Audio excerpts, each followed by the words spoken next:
Hey, good morning. It's Jill with Texas Gardening Gal. So today, just a few little things that I want to get done here. The first is to start some zinnias that we are going to grow from seed. And I'm going to get 2 of my little pots ready because I have some yellow seeds, and then it looked like they were maybe more a purple or pink in color. So the first thing I want to do here is get some soil placed in my pots. We're going to go ahead and go with the yellow zinnias first because I was pretty confident that the seeds from that looked okay.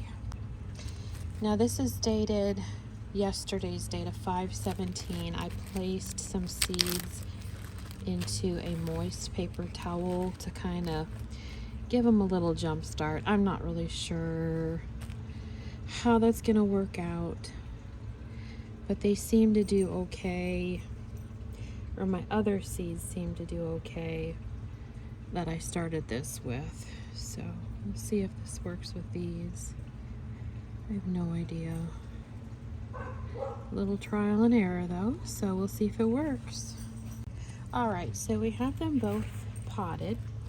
I'm going to just cover them up lightly with just a little bit of soil, not a whole lot. And we'll place them here next to everything else that I've started seed-wise. We'll go ahead and give them a little bit of water. These will get the afternoon sunshine. Go ahead and just use the mist. I don't want to completely soak them. Give these guys some water too over here. And please subscribe, like this video, follow my journey, as it's just a journey of fun out in the garden to see what works, what doesn't work, growing beautiful things, and sharing with others. Have a great day.